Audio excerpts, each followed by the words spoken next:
শেখ হাসিনা ঢোকার চেষ্টা করবে, সে তার দলীয় নেতৃত্বে আবার ফিরে আসার চেষ্টা করবে, আওয়ামী লীগ ফিরে আসবে। আমি যে এটা কিন্তু সম্পূর্ণ আবার পার্সোনাল অপিনিয়ন, কিন্তু আমি মনে করি এই দেশে আওয়ামী লীগ ফিরে আসবে।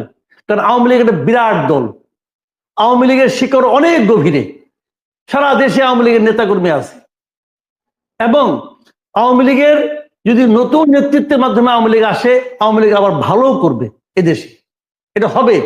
যে যত চেষ্টা করুক, ওই যে আসিফ মাহমুদ সজীব ভুয়া বলছে আওয়ামী লীগ সে নিশ্চিহ্ন করে দিবে, হ্যান করুক, এগুলো বোগাস কথাবার্তা ভাই, এগুলো ছোট বাচ্চা পোলাপানের কথা, এর বাস্তবতা না। এটা অনেক লোক আছে যারা নাকি বঙ্গবন্ধুকে শ্রদ্ধা করে, তারা শেখ হাসিনাকে ঘৃণা করে, অনেক লোক আছে।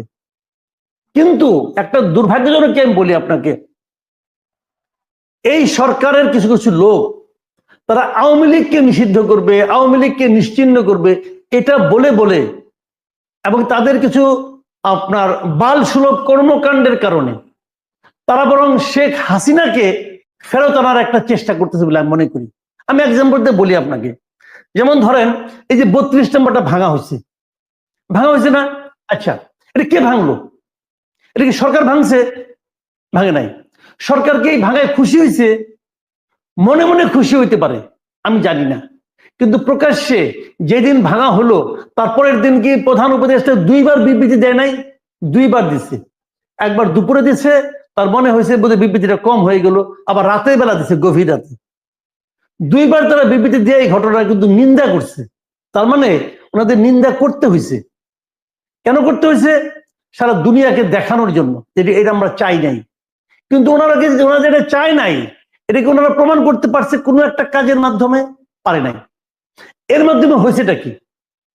এর মাধ্যমে যেটা হয়েছে সেটা হলো গিয়ে, এই যে শেখ হাসিনা ইন্ডিয়ায় যে লুকায় আছে, পালাই আছে, অথবা ইন্ডিয়া তাকে থাকতে দিছে, যখন শেখ হাসিনার বিরুদ্ধে আদালতে মামলাটা শুরু হয়েছে, এবং যখন নাকি আদালত তার বিরুদ্ধে একটা রায় দিবে, অথবা আদালতে মামলার জন্য তাকে আনার প্রয়োজন হবে, তখন কিন্তু সারা দুনিয়ার কাছে ইন্ডিয়া কিন্তু একটা আপনার বেকায়দায় ছিল একদিন।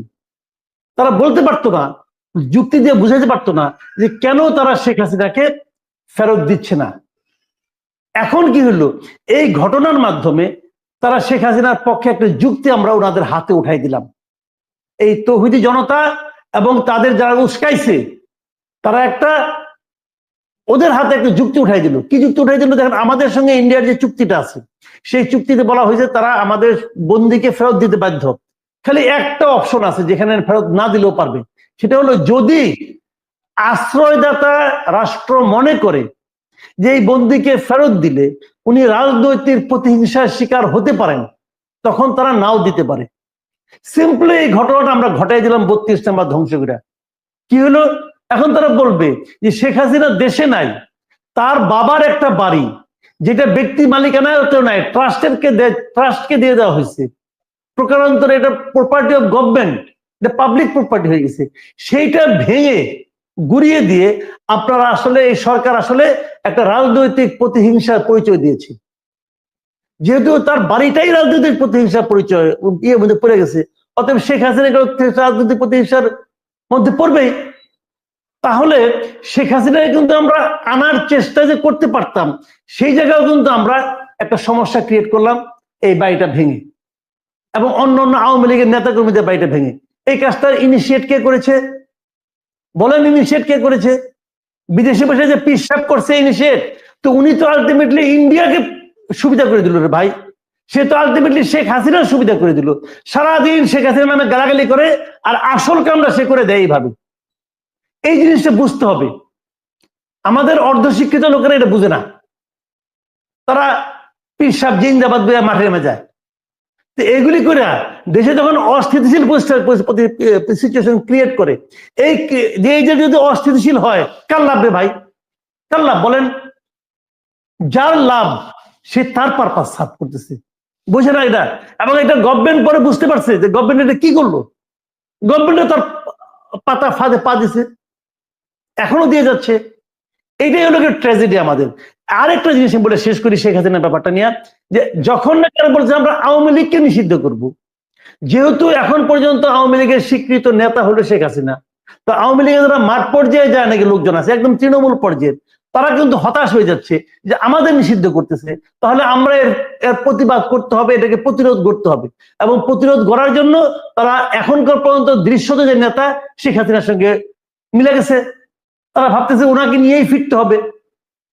অথচ সরকার যদি বলতো যে আওয়ামী লীগের প্রত্যেকটা করাপ্ট লোকের, প্রত্যেকটা ক্রিমিনাল লোকের আমরা বিচার করব, কিন্তু আওয়ামী লীগের মতো থাকবে, আওয়ামী লীগ নতুন নেতৃত্বে গড়ে উঠুক, নতুন লোকের মাধ্যমে আওয়ামী লীগ গড়ে উঠত। কিন্তু তারা ওইখানেও একটা বোকামি করছে, এবং সেই বোকামিটা কিন্তু ওই মানে বাইরের প্রেসক্রিপশনই হয়েছে। এবং সেই বোকামিটা কি তার দল নিষিদ্ধ করবে, তো করবেটা করতে পারবে।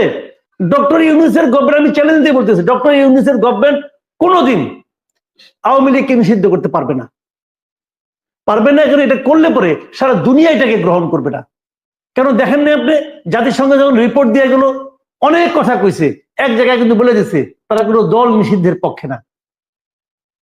ইউরোপিয়ান কান্ট্রি গুলো তো পৃথিবীর কেউ এটাকে সাপোর্ট করবে না।